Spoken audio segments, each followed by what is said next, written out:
Você quer bons motivos para ler as cartas de Cristo? As cartas de Cristo não foram inspiradas, elas foram canalizadas.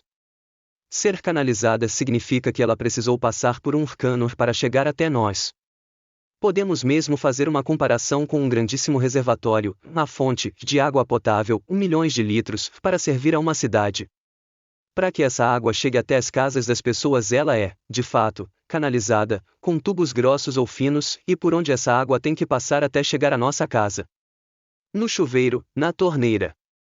Você não precisa pegar um balde ou um pote para ir na fonte, encher sua vasilha e pô-la na cabeça, como antigamente se fazia, e carregá-la até sua casa.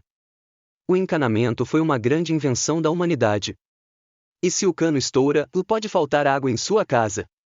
A Bíblia Sagrada foi inspirada, quer dizer, o autor principal soprou na cabeça de alguém algumas informações. Essa pessoa então contou para outra pessoa o que ela sabia ou ela mesma quis e pode escrever as suas ideias. Todavia, nesse processo entre receber a inspiração e registrá-la em algo durável, escrita, ela teve a chance de misturar a ideia original, a inspiração, com todas as ideias que ela já possuía na sua cabeça. Por isso o resultado do texto que ela escreveu não ficou totalmente puro, mas foi algo maravilhoso e instrutivo, na falta de algo melhor, para quem recebeu e leu o registro que foi feito. Por isso não podemos ler a Bíblia ao pé da letra, literalmente, e achar que tudo foi Deus que disse do jeito que está registrado pela escrita. Tanto é que numa epístola Paulo diz, a letra mata, e o Espírito é que dá vida, 2 Cor 3,6. Talvez seja útil a gente pensar na Bíblia como se ela fosse um saco cheio de areia, mas areia misturada com pepitas de ouro. As pepitas de ouro são aquelas frases ou palavras originais que são encontradas por muitas páginas ou trechos ou versículos da Bíblia, são a pura palavra de Deus. Por exemplo, este versículo é uma pura pepita de ouro, e nele vivemos, nos movemos e existimos, Atos 17,28. O que é só areia é a pura palavra do hagiógrafo, o autor sagrado que escreveu. E, com certeza, a Bíblia é preciosa por estar cheia das pepitas de ouro para serem encontradas pelos leitores. Mas, se você puder levar a água pura da fonte até sua casa carregando no seu pote, você vai beber uma água limpa. Mas se a água que foi retirada da fonte for levada até sua casa, passando por diversos potes de diversos transportadores, essa água vai conseguir chegar à sua casa totalmente limpa? Não vai. Assim também acontece com a Bíblia que você tem em suas mãos, ela não é mais a Bíblia original inspirada por Deus. Ela foi traduzida diversas vezes, do hebraico para o grego, do grego para o latim, do latim para o português. E assim esse processo se repetiu para as centenas de idiomas que existem na Terra. E se agora mesmo alguém quiser encontrar os textos verdadeiramente originais para realizar uma tradução, se depara com outro fato gravíssimo: não existem mais os originais, pois todos eles se estragaram ao longo do tempo, não foram conservados. Só se encontram as cópias mais próximas dos originais. É por isso os museus foram inventados, para ajudar na conservação das coisas do passado. E tem um que guarda um fragmento original de uma carta do Novo Testamento, o famoso papiro P52. Voltemos nossa atenção às cartas de Cristo. Ela não sofreu esse mesmo processo da inspiração, portanto a mensagem consegue chegar totalmente pura da fonte divina até a nossa casa, por conta da canalização. Todavia alguma pequena impureza pode aparecer por conta da única tradução que ela sofreu para cada idioma dos diferentes países para chegar às pessoas. Vamos ver como aconteceu a canalização das cartas? Na carta 2, página 2, Cristo diz o seguinte: uma vez que me é impossível descer novamente a um corpo humano para falar ao mundo, além de ter outras dimensões nas quais ensino, treinei uma alma sensível para receber e transcrever. É o melhor que posso fazer para falar pessoalmente com você. Espero que você possa receber e aceitar isso. Vamos analisar esse texto. Cristo fala numa impossibilidade. Como assim? Se ele é Deus, como pode ser isso, já que Lucas disse que para Deus nada é impossível, LC 1,37. Então Cristo não é Deus? No tempo de Lucas não se sabia o que hoje já sabemos sobre Deus. Deus é o todo.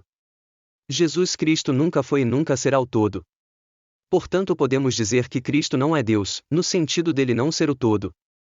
Por isso, naquele tempo, quando insistiam em dizer que ele era filho de Deus, ele repelia dizendo que era o filho do homem. Por outro lado, é preciso também entender que Jesus Cristo também é Deus. Como assim?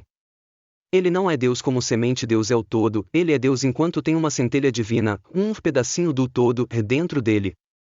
E é por isso também que todos nós também somos deuses, temos também o mesmo pedacinho de Deus dentro de nós. Não se assuste, pois quem nos revelou isso foi o próprio Deus através do salmista, vós sois deuses, Salmo 82,6. E isso foi oficialmente confirmado por Jesus, no Evangelho, está escrito, vós sois deuses. Jó 10, 34. De fato, nós somos apenas deusinhos e deusinhas e jamais seremos como o todo, onipotente, onipresente, onisciente. Puro amor. Então, eis porque para Cristo é impossível que ele possa se encarnar de novo, em um corpo humano, e nascer outra vez, ele já está na plena luz altíssima do céu.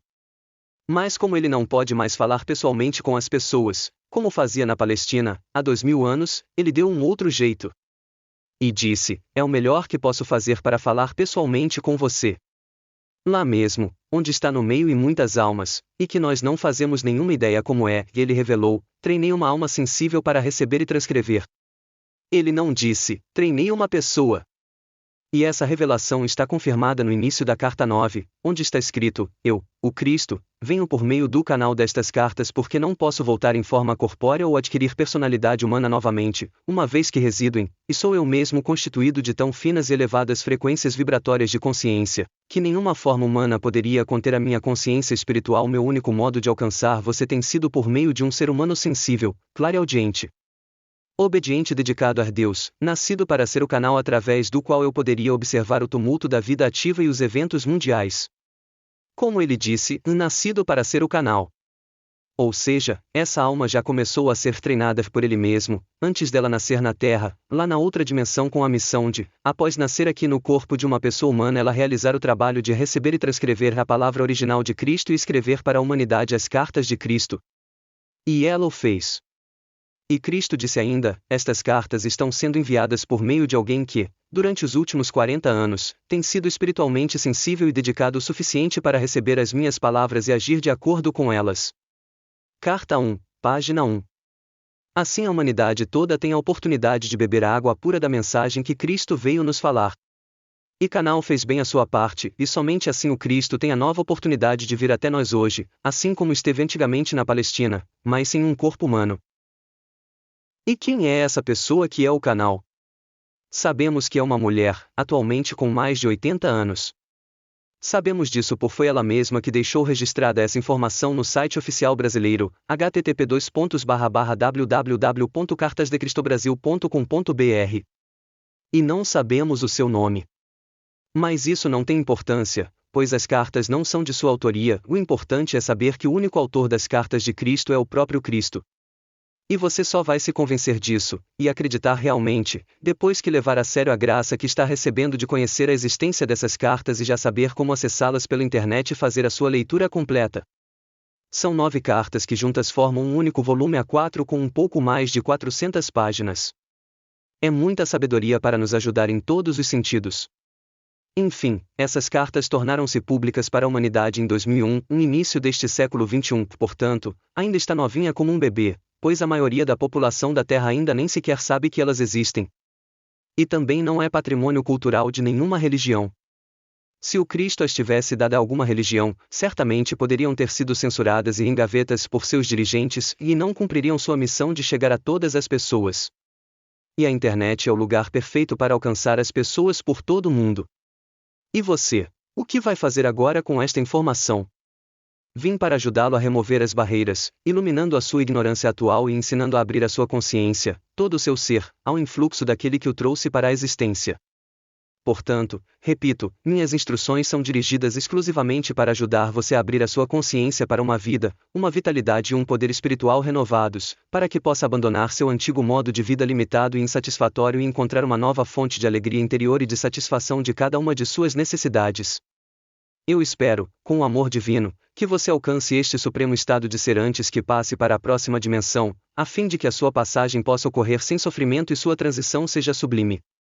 Este é o único propósito que motiva estas cartas.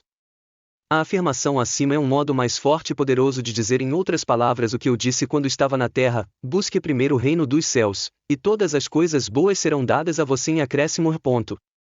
Carta 5, página 4. Prestou atenção? Você deve ler as cartas antes que passe para a próxima dimensão. Ou seja, antes do seu falecimento. Que tal começar agora mesmo a receber essa ajuda que o Cristo está lhe oferecendo? Ninguém vai lhe obrigar a ler, portanto, só depende de você mesmo. Possibilidades para a sua leitura. Hashtag 1. Acesse o site oficial, faça o download das cartas, no formato PDF, para o seu computador ou celular. Hashtag 2. Adquira o livro impresso, traduzido para o português, pela Almenar Editorial. Hashtag 3. Acesse o blog Minha Leitura das Cartas de Cristo para ler lentamente, parágrafo por parágrafo. https://leituradascartasdecristo.blogspot.com/fecha colchetes. Hashtag 4. Pesquise no YouTube e encontre alguns vídeos com a leitura das cartas.